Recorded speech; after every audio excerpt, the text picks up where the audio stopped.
Next, we have Benton Jones from the Cape Cod Museum of Art, Transformation, Discovery, Digitization Funding, and Contributed Support. Benton Jones is the Director of Art at the Cape Cod Museum of Art. His background is in metal and glass sculpture, and he is, and he taught kiln formed glass for North Carolina State University before his directorship. Benton Jones maintains a studio and gallery featuring his sculpture in Brewster, Mass, Cape Cod. If those of you have not been out there, out in Brewster, Mass, I would highly recommend going and visit his gallery.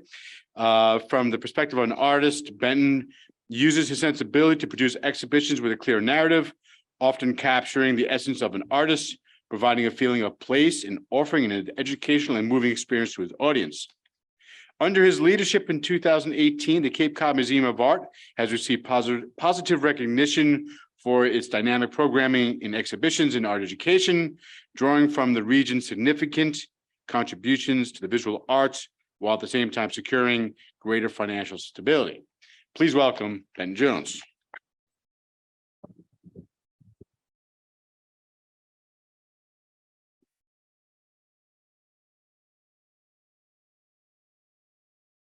Great, thank you, Peter. It's a great pleasure to be here as the EndNote speaker at this round table today, representing the Cape Cod Museum of Art, offering the perspective from a relatively small museum with a 2,000 object permanent collection as I recount our path to the digitization and how we were able to fund this project. We had to be persistent. We had to seek multiple sources to fully fund this initiative. And once we began the work, we made discoveries about artworks in the collection, good and bad, as we restored, conserved, unframed if needed, digitally captured, reframed, when unframed, one work at a time, ultimately processing the entire collection in 3 months. I will also touch on the corollary benefits we experienced resulting from this quality capture service provided to us by Pixel Acuity, the Service Bureau of the Division of Digital Transition. And I'll finish with the work that still lies ahead.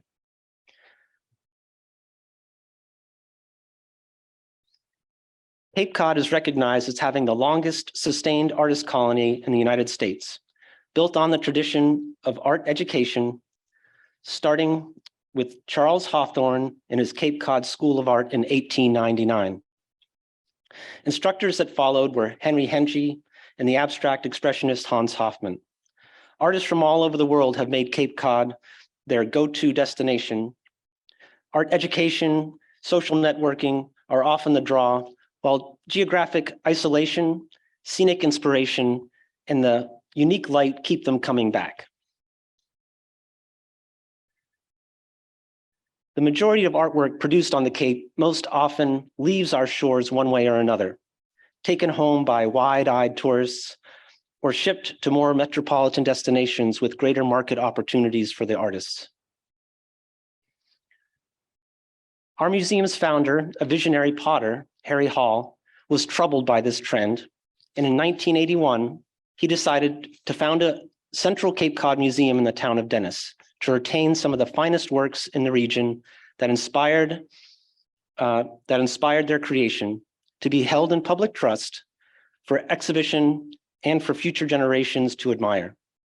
In this capacity, the Cape Cod Museum of Art was founded to serve as a conduit to educate and inspire visitors and residents of the importance these artists and their works have had in the context of art history, to celebrate their lives that tell the story of our region. Okay, now dial forward to today. 41 years later, our permanent collection has steadily grown to 2,000 artworks, stored and exhibited in an 18,000 square foot facility within with a museum school, a dedicated Harry Hall sculpture and clay studio, a 90-seat auditorium, 7 galleries, and a sculpture garden, situated on a 22-acre Cape Cod Center for the Arts campus. Our exhibitions change regularly, about every 14 weeks, and are curated from our permanent collection. We also showcase regional artists outside the scope of our collection, and we offer emerging artists the chance for juried exhibitions. The initial objectives of our founders to develop a permanent collection rapidly has since changed, as the collection has now filled our storage facility to capacity. Imbalances in historical, racial, and gender representation have become apparent. Limited storage space and limited funding to support restoration, conservation are the barrier to simply collecting our way out of this ill-proportioned lot. And a collection that was at one time accessible to its curatorial staff due to its easily digestible number of objects has become obscured slowly over time, hidden between the layers of changing catalog management technologies and practices. Many digital images of artwork were unrecognizable, taken with amateur point-and-shoot cameras, or were never digitally taken at all. And as a consequence, objects were hard to locate and in some cases presumed missing. This was the consequence of inconsistent methodologies of 12 different registrars over time in the rapidly changing culture of a small museum experiencing growing pains.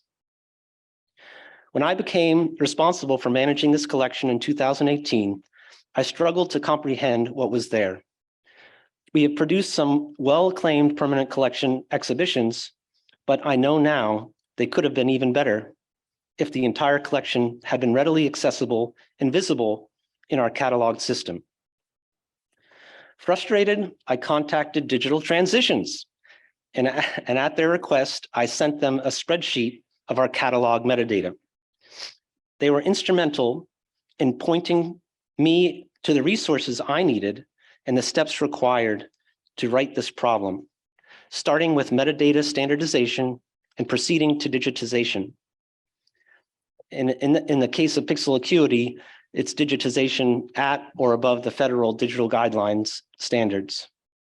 It became clear to me that the work of digitizing our permanent collection was parallel to the vision of our founders. Transparency into our collection would provide internal benefits and benefits to the greater public.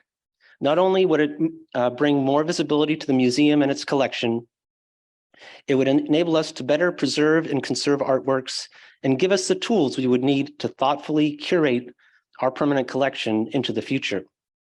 A searchable catalog with accurate images would help us tell the stories of Cape Cod artists and enable sharing with other scholarly institutions and the public at large, aligning with our mission to excite and inspire the imaginations of all. The key word here being all.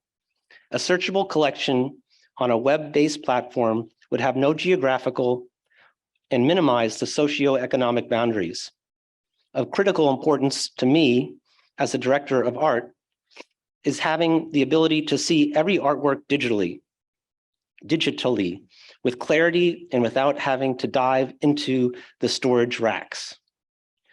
Possessing these high quality images would give us the capability to publish exhibitions catalogs more easily, submit press releases with greater ease, resulting in broader coverage in the media. So we applied for a National Endowment for the Humanities grant in 2020 to fund this entire body of work, our museum's first attempt at a national grant. Guess what? We were rejected. We then phased the project into more digestible parts. Okay. And then we applied for a capacity building grant from the Cape Cod Foundation, a regional funding source to standardize the data in our collections management system.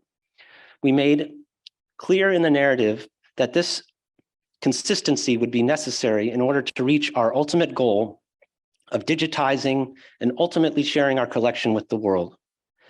The grant narrative was titled Digitizing a Local Legacy, Sharing a Cultural Treasure with Our Community and Beyond. And we got it. Standardizing our collections metadata would be a meticulous and tedious task in a windowless basement storage facility. So who better than my wife, Yana Jones, to take up that task?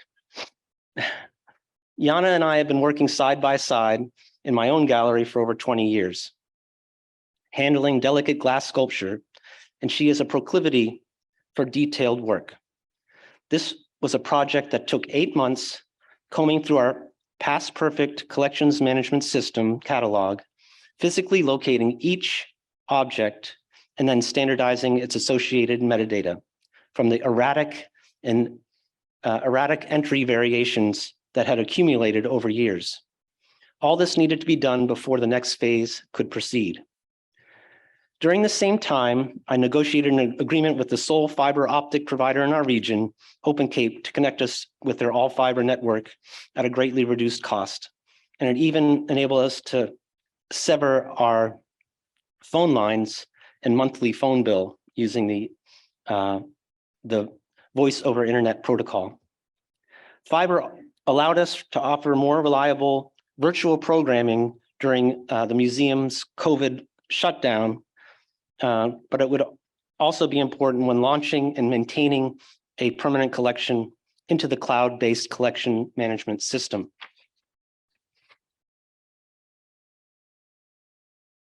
As Yana worked her way through the objects in art storage and the associated metadata, we applied for an Institute for Museum and Library Services American Rescue Plan grant to help us fund the digitization work. It was a national matching grant addressing community needs created or exacerbated by the COVID-19 pandemic. This grant was tailored for projects that would enhance or expand existing programs and services, or launch new ones to address emergent needs. And guess what? We got it. It was our museum's first national grant award. And I feel it was the incremental phasing of the project that won us this award. By demonstrating our commitment and with the backing of a regional grantor for the standardization phase, we built confidence in our ability to see this project through to the end. But now the pressure was on. The standardization work was not yet complete, and we needed to match the IMLS grant up to $50,000 in order to receive the full funding and be able to afford the work ahead of us. So we launched a digitization campaign seeking contributed support from the public in the spring of 2022, and we were able to close the gap, but we are not quite there. I appealed to our board of directors, outlining the importance of this project and its alignment with our mission. I brought up all the benefits discussed earlier, but added some others of particular interest to a board, like how, in the case of a disaster, it would be of crucial importance to have visual documentation for insurance purposes. I also brought up how cultivating potential donors would be an easier task with this accessibility benefit. And I also brought up the idea of future-proofing the digitization process by utilizing the latest technologies. The most costly element for this project would be staffing, as I think everybody here knows. So why wouldn't we seek to administer the best equipment and technical expertise available today for our digital capture, even if we are a relatively small museum? Do the job once and do it right. Minimal handling is what would be best for the conservation of the collection. And finally, I suggested that grant funding would be more easily attainable after we had proven ourselves by accomplishing this ambitious project. It was clear digitizing our permanent collection would be a smart capital investment, good for every stakeholder, including the artists that we represent. I received board approval to move forward, and we signed with Pixel Acuity to begin work on Monday, June 13th, 2022. We had a projected timeline to complete the on-site digital capture by mid-September. Next, I will share a short video documenting the work of the work. In many cases, you will see objects being restored, followed by the digital image ultimately obtained. A great amount of physical work was required. We contracted a skilled art handler. You just saw George Perez, who relocated from Chicago for the summer and doubled as a conservator when needed. We were very fortunate to have the assistance of 3 volunteers who had conservation and framing training, and we recruited 2 college interns with museum administration aspirations. My wife, Yana, also stayed on as registrar and took on an additional title as program manager, overseeing the daily shot list and maintaining a workflow. That's an image of our archives that we turned into a unframing and reframing room where we had an 8x8 workroom. A photographer from Pixel Acuity specializing in 3D objects arrived first. Sculpture was the most challenging as objects needed to be cleaned, sometimes polished, and in more extreme cases, repaired. The subjective perspectives chosen for sculpture imagery could not be left to chance, and I spent a better part of my time during the 3D capture alongside the photographer. Those are images of the stone conservator's work that we are fortunate to have done. We took over the museum's 90-seat auditorium as our primary photography studio. This allowed for great lighting control, as well as our offering our museum's patrons a glimpse into the action. It was one way to enable, we were able to continue fundraising even as the project. Would you be able to tell me a little bit about what you're working on? There is some thought to this. So we have the lineup of sculpture to be photographed for day 2. This is our shot list. And we have the first 4 pieces. These are all pieces by Arnold Geisbuehler.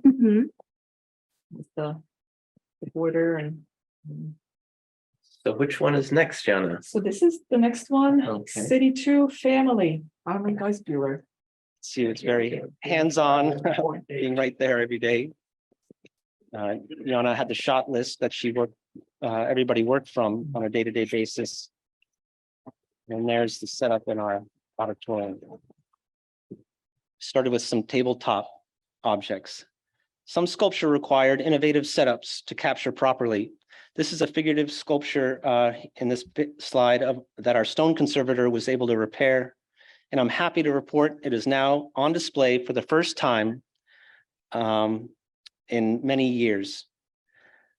That construction required special lighting. This slide shows when a pastel painting that we couldn't take the glass off, we needed some backing in order to keep the reflection from creating reflections. Let's see here. So some of these objects. So what have you moved, been like and we needed assigned to as a photograph them in recent? place. What has been your job in the project? This is one of our interns. From cleaning objects that are that are being prepared for digitization and being photographed. So I got to clean it really well because the camera is very powerful, so we can pick up anything. So I'm just cleaning mostly dust off is my main job, and we're starting with statues and any 3D objects. So that's why we started cleaning. And after this, we'll begin on the paintings and more 2D objects. Awesome. So what's it been like working as a team? Like, how has that environment been for you? It's been great. I am mostly just Yana gives me a piece to work on, and I'm like, all right, let's go. So That was Hannah Muse. There's the sculpture she was working on. This is a plaster, original plaster of Eleanor Roosevelt. It was our largest sculpture, and it barely fit in the picture frame. On June 28th, we took over our largest gallery in our museum when the museum would normally have been closed, and invited the public to witness the capture of our most substantial works that would not fit on the tabletop format. This was a great way for us to engage and raise money for the project. These 2 bronze monkeys by Jack Carney needed special attention. They were meant to be hung and since they were recently acquired, we didn't have any mechanism. We came up with this interesting contraption. Well, it's a spear that my son had whittled. And there's the picture. One of the most complex challenges was constructing for the very first time in over 40 years that multi-piece ceramic sculpture you just saw by an early museum contributor named Arnold Geisbuehler. The sculpture was inherently unstable. When completely assembled, it measured 9 feet tall, and it didn't come with any instructions. Yeah, we had to do all this in the public eye while we were doing that fundraiser, as well as that. This mobile had to be lowered from the ceiling and cleaned before it could be image could be taken. Next, we photographed the longest artworks in our education center. There's an assemblage by Ronald Gonzalez that is bunch of figures made out of conch shells. This is a 20-foot long painting, and here is a John Grillo kind of stage set painting, and we had a lot of fun with that one.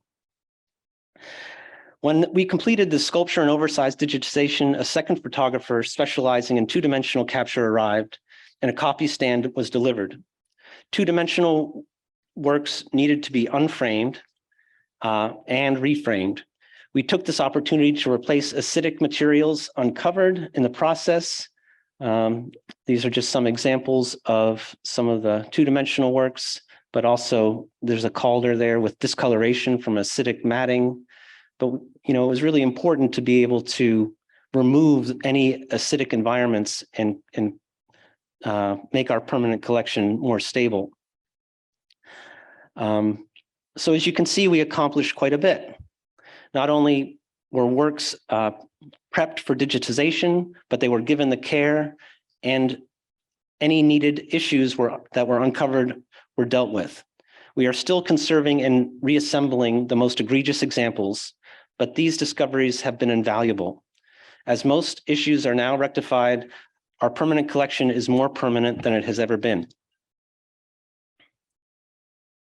As of October 14th, we've received all images from Pixel Acuity post-production, and as you have witnessed in the small sampling I've shared, the images are extraordinary. But we are not done yet.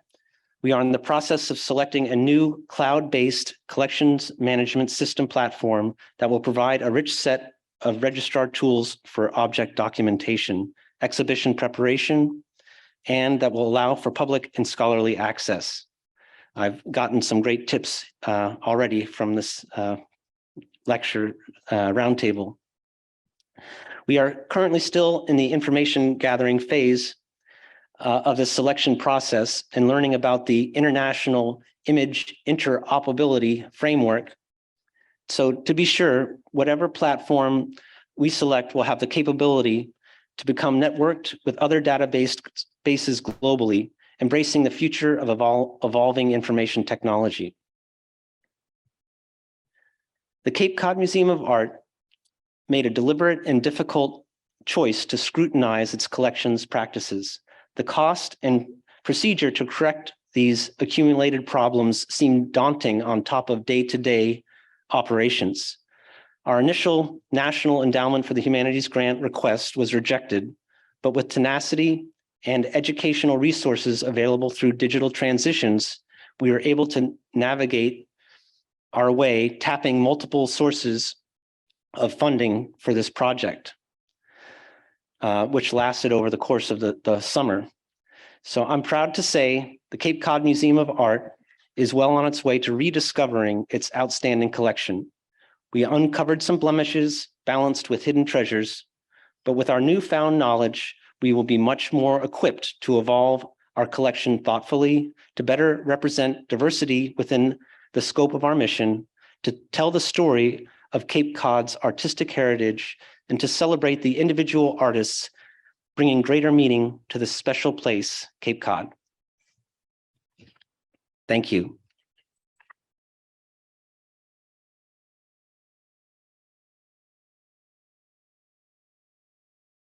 And once again, do we have any questions? Yes, you do. Sorry about that.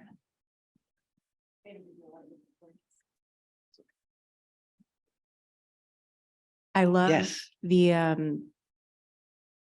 digitizing things in front of the public thing. I'm wondering how that was received and how you messaged it and sort of what feedback you got regarding that kind of programming. Yeah, I mean, we did everything on such an accelerated schedule by by being midstream with the initial standardization work, and then to be immediately jumping into trying to match a grant that we got. We had to do a little bit of chewing gum and running at the same time. And so that's basically why we open this up to the public. I know most institutions don't allow people to bother the technical photographers on site because it's a distraction, but we were lucky that our photographers allowed for that.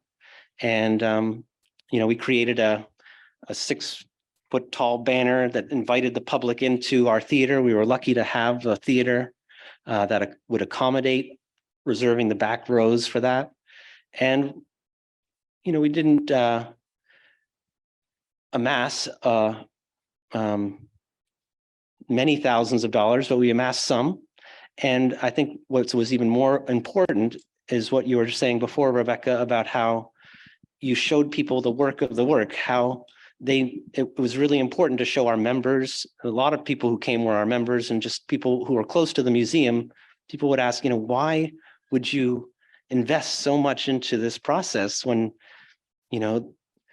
you could just get a Nikon camera and, hire some summer intern and just do this. And this was a great example and a way of communicating with them. I was down on the floor a lot of the time, so I was able to do it in person. And so for those reasons, on top of just the funding, I think it was crucial to allow the public in. And it's really fascinating too, to see the process and to see how all this equipment and technology, latest technology, works together. Question from the virtual audience. What type of object handling training was provided, especially for interns and volunteers? Right. So we started the process with the interns a few weeks before. The interns were, like the intern Hannah mentioned, were really designated to dusting and very basic cleaning before the digitization. But the volunteers that we had luckily had training and had worked for museums before. And it was just our museum network that we were lucky to have 3 volunteers that had the knowledge they needed to be able to unframe and reframe valuable art objects and do it in a way that was up to standard and with archival materials, and it was beyond my scope. So having the reassurance of that team was really valuable. So I want to take my hat off to them, because it was a lot of man hours that they put in, and much of it was volunteer work, which is the only way we could afford to do this.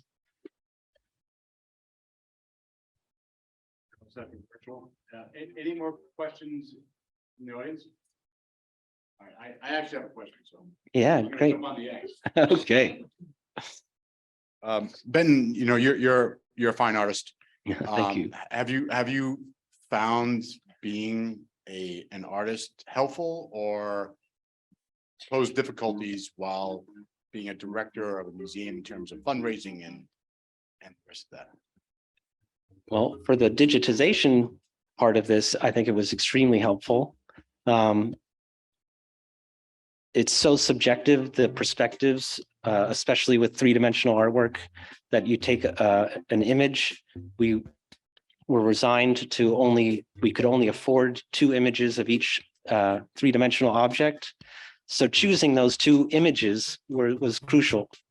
And So I think my artistic perspective helped in that. As far as being a museum director, it's a regional museum, so we have a regional focus. And since I've been on the Cape for some time, I have a historical knowledge of our regional artists. So that's been a benefit, and I have personal relationships with a lot of the living artists. And then as far as the aesthetics go, I do a lot of the curation and hanging of the artwork. As a small museum, I wear so many different hats that I think being an artist and having a sensibility of an artist makes the exhibitions really sing and have connect with other people, because I understand that really at the end of the day, that's what we're all about. We're trying to tell the stories, trying to educate people about the artists on Cape Cod. And I think that's all going to be better done if you think of it visually and have some support around you as well, which I have. So thank you. Ben, thank you. Great.